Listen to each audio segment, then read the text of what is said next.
Olá, boa noite. Eu não sei quem tá me vendo, essa live é uma surpresa. Hoje é quarta-feira, dia de Inhaçã, dia de Inhaçã e de Xangô, é dia que eu gosto de falar, né? Falar coisas que normalmente a gente não fala no dia a dia. Bom, para quem não me conhece, eu sou a Elizabeth Firmino Pereira, ou Beth Firmino.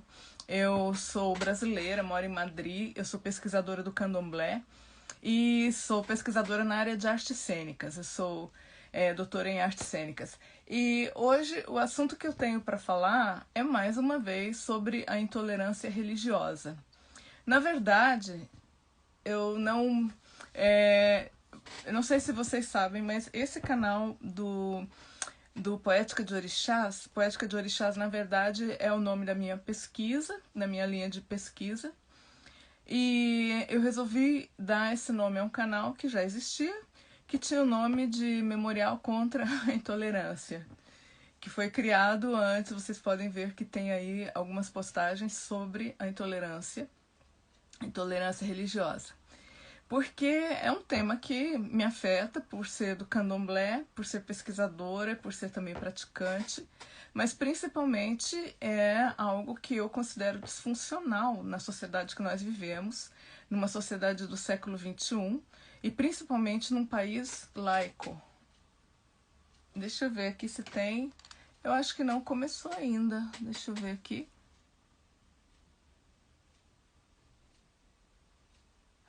Já comecei. Bom, então é isso. Então eu considero isso uma coisa totalmente disfuncional para o século XXI. Eu acho que é algo que a gente tem que trabalhar e tem que conversar. E a gente teve alguns episódios, né, no Brasil recentemente que foram bastante midiáticos, envolvendo pessoas famosas e que levam a refletir sobre a maneira como essa intolerância é também um reflexo do racismo estrutural que existe no Brasil. E o racismo estrutural é justamente um sistema que favorece a discriminação. E esse racismo ele se dá principalmente na área da cultura e na área das artes e na área da educação. A nível de racismo estrutural, sim, porque podemos falar de diversas formas de racismo, né? Mas acontece que a mais visível é justamente o racismo pela cor da pele. Mas o racismo que está entranhado nas estruturas da sociedade e que impedem a situação de igualdade, de oportunidades, de acesso e de reconhecimento e ao mesmo tempo de um trato cidadão correto, ela reside no que é mais subjetivo, sim. E eu digo isso porque eu sou pesquisadora da área da cultura, da área das artes e da área da educação. E eu tive dificuldade em pesquisar sobre o candomblé dentro dessas áreas. Eu tive, e hoje, depois de anos já, depois de praticamente 20 anos que eu moro fora do Brasil, eu vejo que não houve uma evolução significativa e que, muito pelo contrário, houve uma regressão. Olá, tudo bem? Obrigada por vir. Então, o que a gente experimentou nesses anos é justamente um processo de regressão mesmo, né? Então, eu falo porque existe uma lei de 2003, que é a lei que eu vou falar aqui para vocês, que todo mundo conhece, que é a Lei 10.639/2003, que é uma lei justamente que institui o ensino da história e da cultura, né, afro-brasileira e africana nas escolas, dentro do currículo escolar. Recentemente, coisa de 2 anos atrás, eu estive olhando também o BNCC, porque eu iria prestar um concurso no Brasil, e eu olhei as diretrizes de base e vi que também existia ali toda uma proposta de ensino de cultura e de tradição afro-brasileira. E como eu sou formada na área de educação, justamente na área de educação artística, e eu tenho várias amigas e amigos que estão no Brasil trabalhando dentro de escolas, então eu conversei com os meus colegas e o que eu soube deles, principalmente de uma colega minha, que inclusive é uma pessoa negra, de cor negra, é que existe uma dificuldade enorme para trabalhar qualquer coisa que seja relacionada à cultura africana dentro das escolas, africana e afrodescendente. Isso sem chegar ainda no candomblé. Então aí está uma questão, né? Porque quando você vai estudar na universidade, que no meu caso eu estudei na universidade, eu me formei no meu curso em 2003, eu cheguei a fazer cursos de extensão universitária, eu já existia na minha vida pesquisa sobre o candomblé, que começou através do teatro, quando eu era bem jovem. Eu fui fazer uma universidade já com 30 anos, então eu já tinha anos de carreira artística e tudo, eu já tinha essa pesquisa iniciada. Mas eu já tinha ela praticamente pronta, poderia resolver, desenvolver através de um mestrado, de um doutorado, e eu encontrei barreiras e me empurravam sempre para a antropologia. Eu estudei, sim, fui estudar antropologia para poder conhecer um pouco do que se estudava, né? Porque existe todo um mapeamento, principalmente em São Paulo, dentro da antropologia da USP, existe um trabalho excelente de mapeamento. Mas o problema é que eu já era artista, já formada, já tinha DRT antes de entrar na universidade. E quando eu entrei, eu quis desenvolver essa pesquisa. Mas aí, além do mais, eu estudei educação. Então, o que significa? Significa que, como artista, eu conheço o processo de trabalho de um artista e eu sei que a nossa pesquisa ela é diferente de uma pesquisa antropológica. Que quando a gente vai fazer qualquer tipo de pesquisa, a gente tem outros elementos a considerar. E principalmente o nosso próprio corpo, principalmente a nossa própria interação com o meio e a nossa própria história pessoal com aqueles elementos que a gente acaba desenvolvendo ali pelo contato. Então, isso era a minha percepção e eu consegui fazer meu doutorado, consegui pesquisar, consegui desenvolver a minha metodologia, que é a poética de orixás, consegui fazer trabalhos artísticos e ainda faço. Eu continuo trabalhando artisticamente, continuo dando aula, continuo fazendo várias coisas artísticas e criativas com esses elementos. E também desenvolvi um trabalho de pesquisa teórica. Mas o que eu vi depois de praticamente 20 anos? Que nada evoluiu. Essa lei, ela existe, mas ela não consegue ser desenvolvida. Os professores, eles são cobrados para poder desenvolvê-la através de várias normativas, como, por exemplo, estas diretrizes de base, mas eles não têm uma formação adequada, uma formação que contemple esses elementos deveriam entrar na formação dos professores, para que eles pudessem refletir, pensar, elaborar seus próprios materiais e poder criar maneiras de trabalhar essas questões com as crianças dentro de sala de aula. E o candomblé também é um elemento bastante complexo, inclusive porque é uma cultura que vem de uma amálgama cultural e ele traz elementos muito concentrados. Então, para compreender toda essa complexidade, leva anos. Leva anos, são vários níveis, né, de você conhecer e se aprofundar naquilo. Então, nem todo mundo tem essas vivências. E, por outro lado, as pessoas que têm essas vivências, muitas vezes elas não estão dentro da área acadêmica, então elas não têm voz na área acadêmica. Então, existe aí uma dificuldade muito grande. Aí, quando vai alguém pesquisar, vai lá um antropólogo, pesquisa, escreve a opinião dele, os fatos que ele coletou, mas nem sempre é o que aquelas pessoas realmente queriam dizer.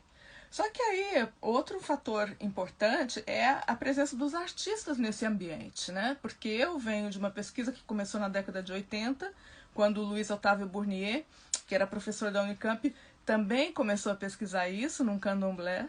Eu não pesquisei no mesmo candomblé que ele, eu fui aluna dele e conheci o trabalho dele e tal, mas eu não participei dessa pesquisa, fiz a minha pesquisa à parte, e depois ele faleceu e não conseguiu concluir, e ninguém conhecia esses elementos, e ficou aquela questão, né, em aberto, ao mesmo tempo sem explorar. E eu fui a pessoa que trabalhei com isso. Eu fiz entrevistas com um ator que trabalhava com ele e tudo, e então eu desenvolvi esse trabalho de pesquisa de caso, de estudo de caso. Então eu consegui desenvolver uma visão muito clara de que o trabalho do ator em pesquisa de campo, dentro do candomblé, é completamente diferente. Completamente diferente. E aí a gente vê hoje o trabalho da Anitta, por exemplo, que causou aquele escândalo todo e que teve seguidores que abandonaram ela e não sei o quê. Então, apesar do caso da Samara Filippo não ter nada a ver com a religião em si, eu colocaria tanto o caso da Samara Filippo como o caso da Anitta mais ou menos na mesma condição. Por quê? Porque a Samara teve um problema com a filha dela que sofreu racismo numa escola. O que acontece dentro da escola e o que não acontece, né, é justamente isso que eu acabei de falar agora. Os professores, eles têm que trabalhar isso, mas muitas vezes eles não recebem essa formação, eles não estão preparados. Uma pessoa que é evangélica, ela recebe uma doutrinação, então para ela tem uma visão muito deturpada do que é realmente, do que realmente são esses elementos, tanto com relação à religião, como também através do que é o elemento cultural e estético e artístico que também está presente ali, e a própria história que está presente. E o que acontece?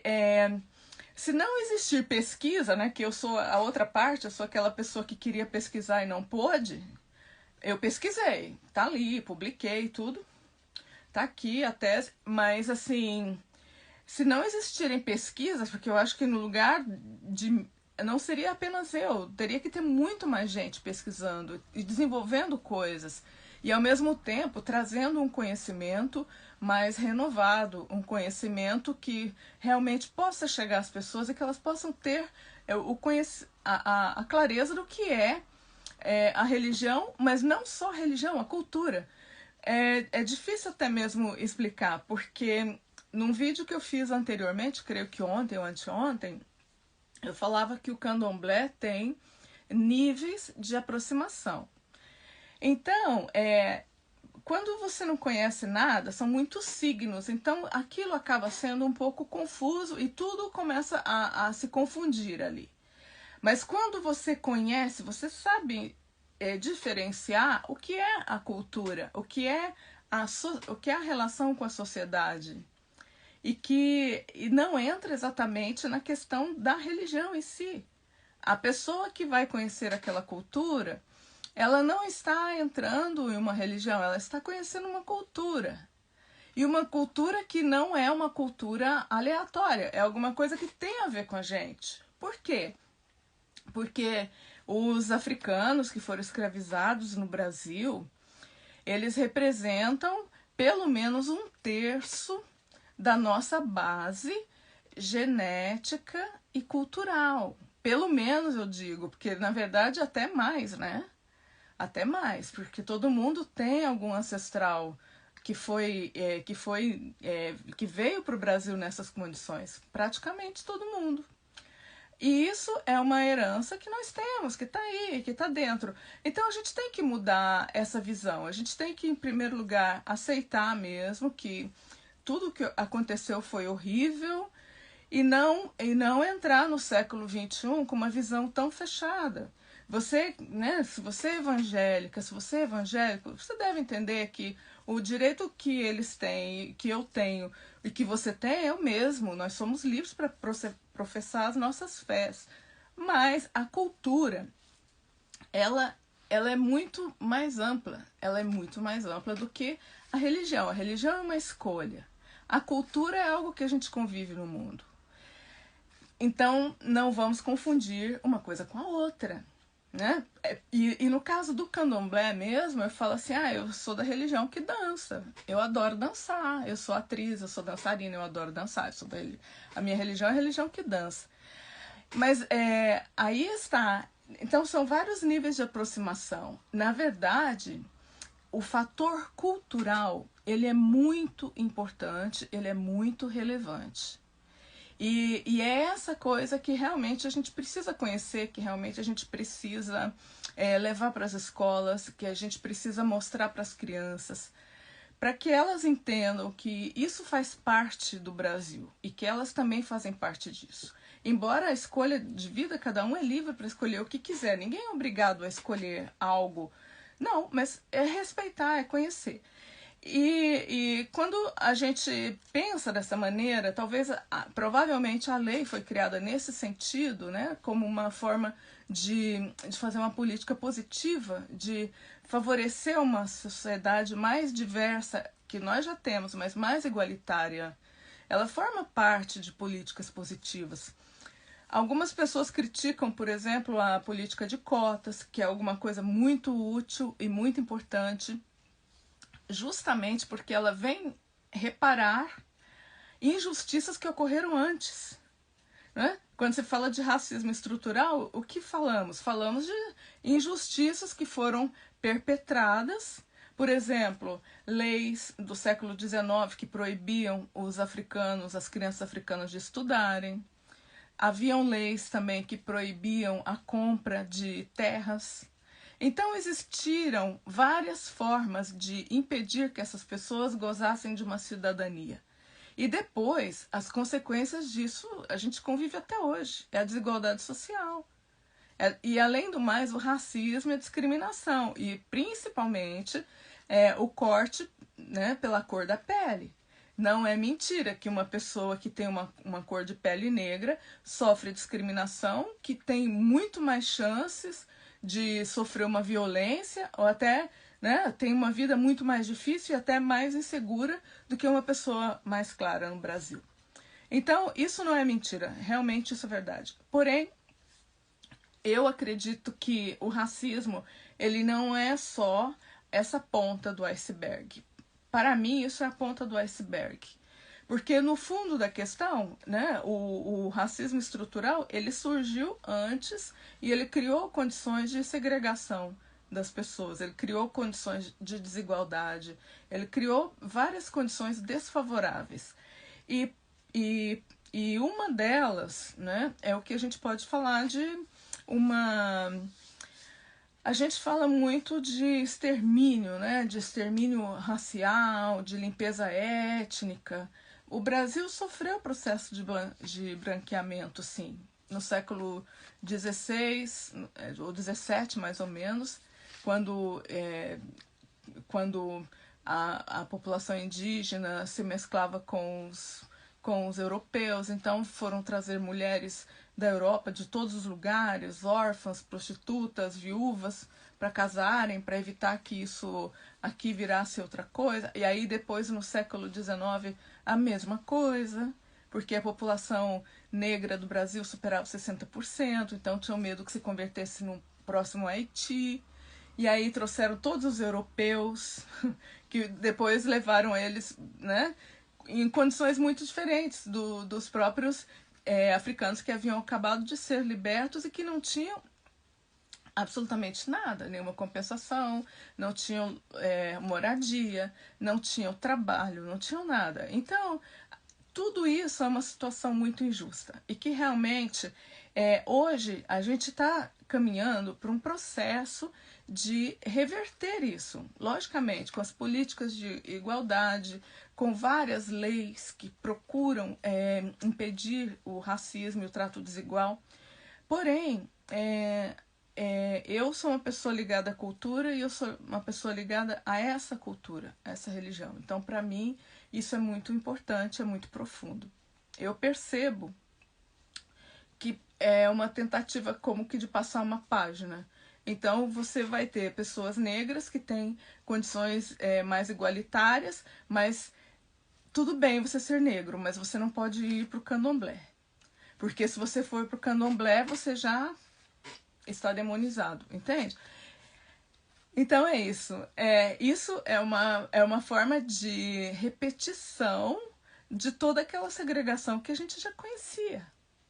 E por um outro lado, né, que é aí a base da minha pesquisa, o candomblé no Brasil, ele foi criado aqui com as pessoas que vieram escravizadas, mas ele forma parte de uma cultura que na África, em grande medida, foi perdida, porque eram aquelas populações que vieram para cá e houve um esvaziamento.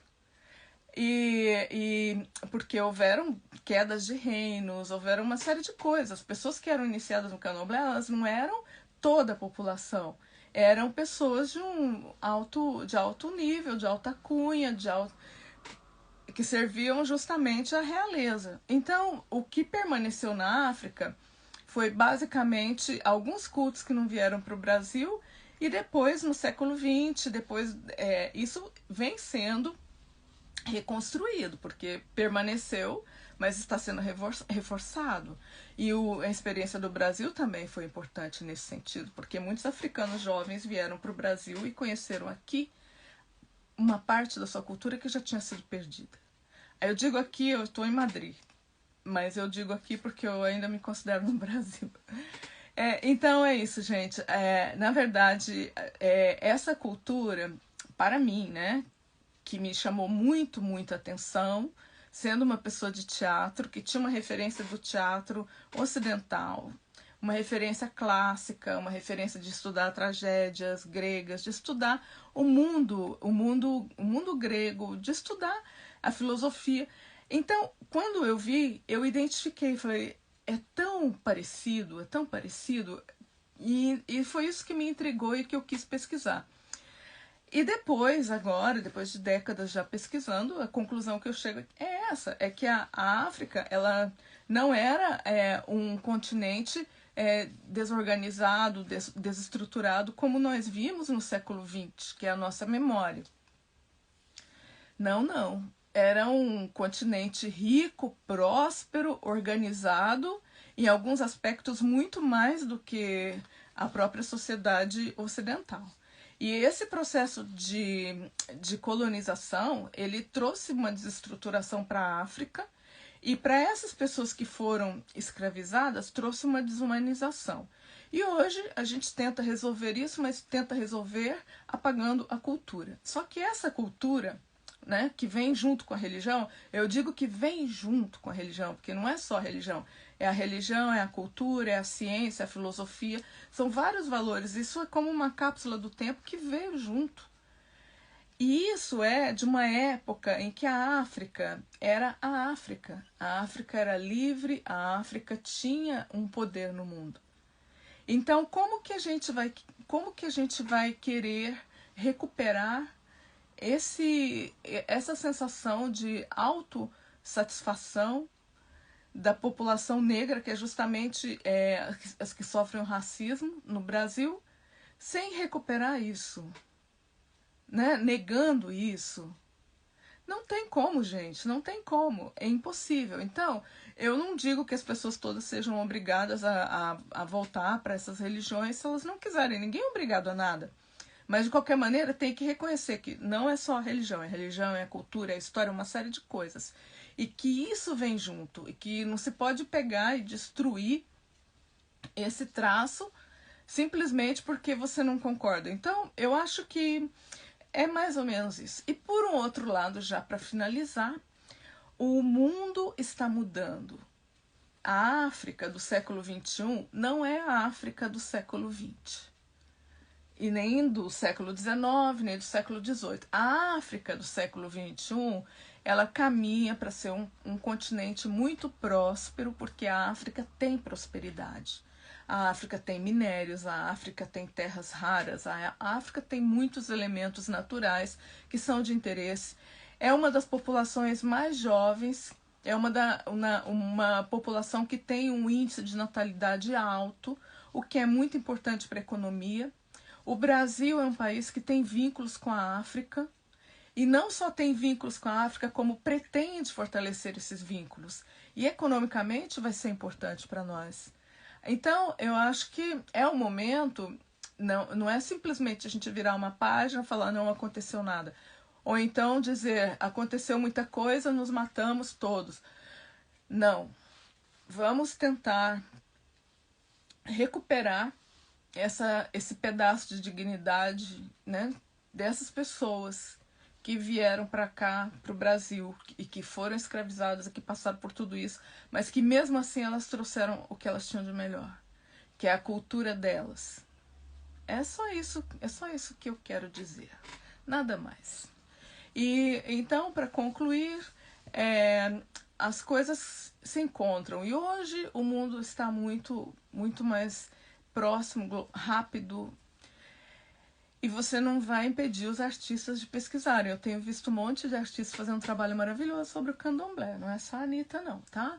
Eu sei que quando você vai para o exterior e tudo que você fala do Brasil, as pessoas querem conhecer, porque isso é um patrimônio. Então, vamos, de alguma maneira, abrir um pouco a nossa mente e estudar. Estudar mais, sim, estudar. E eu acho que eu vou parar com esse assunto da intolerância mais ou menos por aqui, porque na verdade eu não quero desenvolver muito esse assunto, porque é uma coisa que me desagrada bastante. Posso até falar mais em alguns momentos, mas não vou dedicar um vídeo mais sobre isso, não.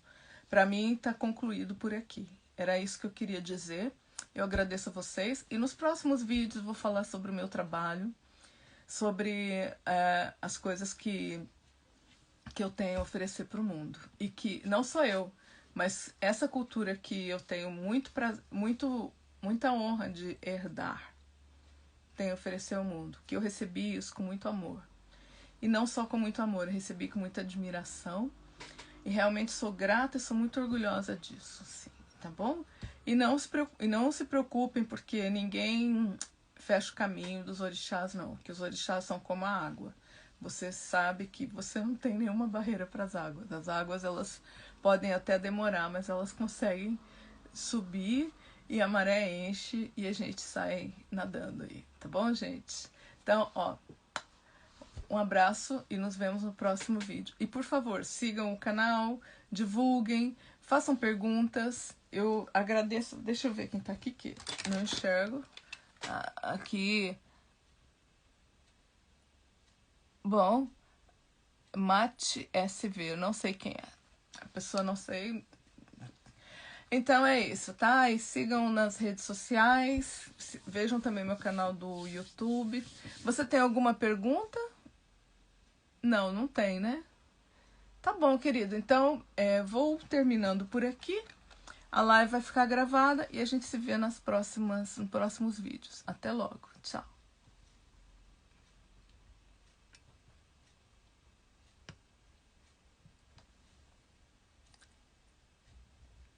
Como termina aqui.